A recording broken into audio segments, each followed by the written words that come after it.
Welcome back to Real Talk.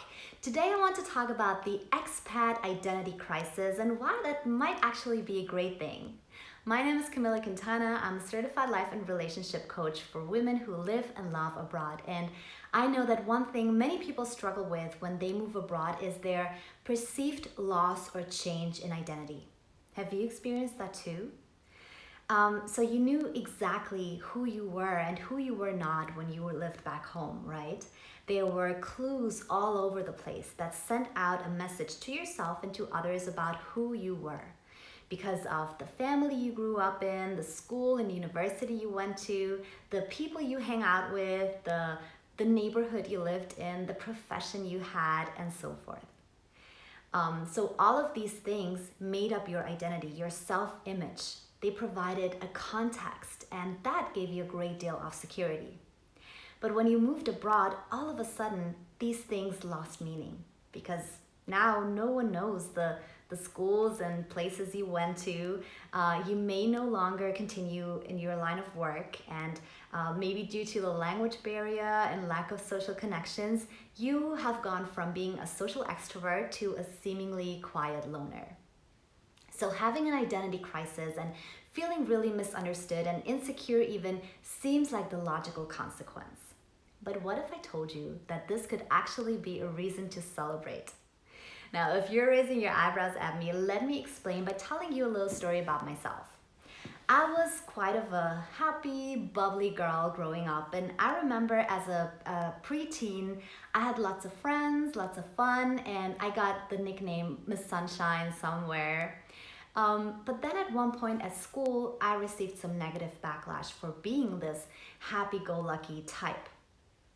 Because even though it didn't mean that I didn't have any problems, of course it didn't, but still my personality triggered something in others and in their insecurities possibly. So I learned that by being the way I was too much. I was too loud, too much in their face, and that people who are too cheerful annoy others and don't get their sympathy. And also, as you guys know, because I recently posted some snippets of the salsa album I recorded a long time ago, I used to want to be a singer. But again, that got me some feedback like, who does she think she is? She must think she's all that, but she's really not. So, you know what happened as a consequence? I quieted down. I got more reserved. I would hardly play my music to anyone out of fear of being criticized and laughed at.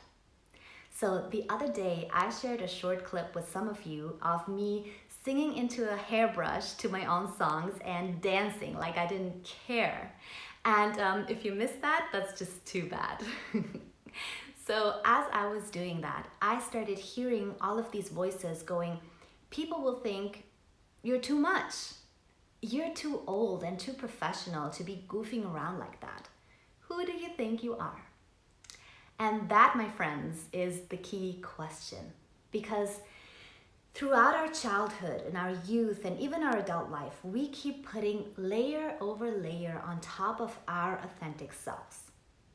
Because we learned that if we were too nerdy, daddy would prefer our sister. If we were too loud, we'd be too much for others.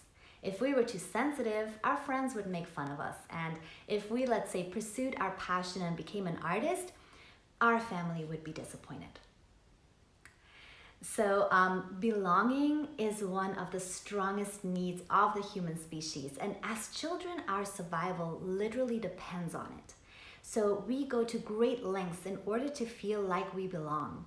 We start disowning parts of our true identity in order to please others, in order to safeguard our role and our place.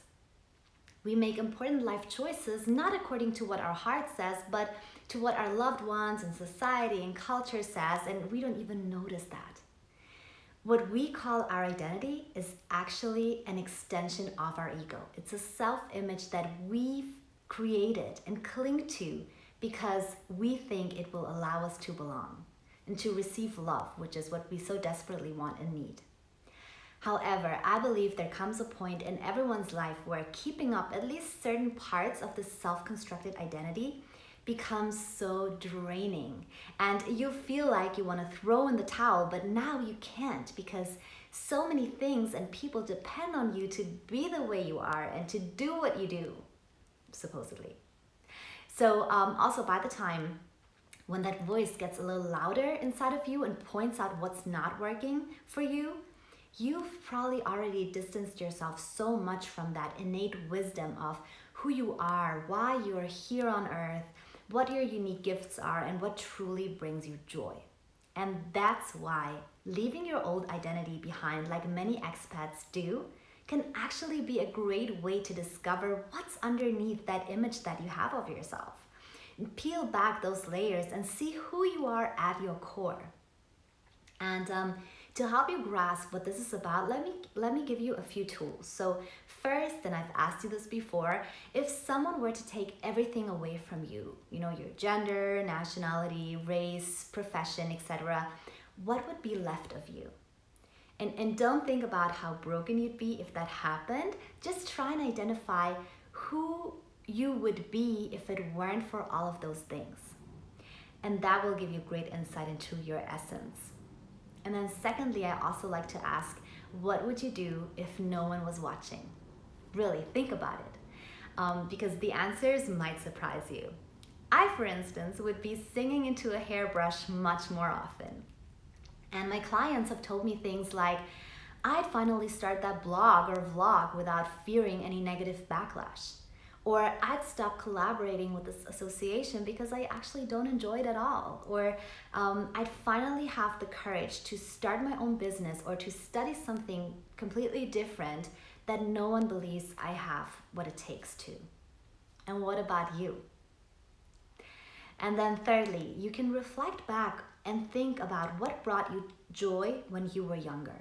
Can you incorporate some elements of that into your daily life now? Also, another great tool to just help you get a glimpse into your authentic core that I believe we're all meant to discover and get in touch with while we're here is what activities, what opinions, what people and decisions make me feel light and which others make me feel heavy. So pay some attention to that in the coming days. Go with your gut feeling, that's really important. You may not always be able to opt for the things that make you feel light and happy, but at least knowing about them will be so revealing to you. And then as a next step, you can try and add some more of the makes me feel light things and people into your life and reduce some more of the makes me feel heavy and drained things. So, if you struggle with your perceived loss of identity abroad, if you miss the person you used to be back home, if you feel misunderstood and not seen abroad, allow for the possibility that your identity is not fixed and final. There might be so much more to you, this beautifully unique you that you have yet to discover. There may be things out there for you that you haven't even considered doing, but that would actually make you really happy. There may be ways for you to share your unique gifts with the world that you didn't even know you had, that you didn't have the opportunity to in the past. So what is one thing that you'd love to do with your life is if no one was watching? I'm so curious to find out. Let me know in the comments or send me a PM and allow me to get to know this unknown and authentic part of you. And with that, I'm out. I thank you so much for watching. Stay tuned for more. Speak to you soon. Bye.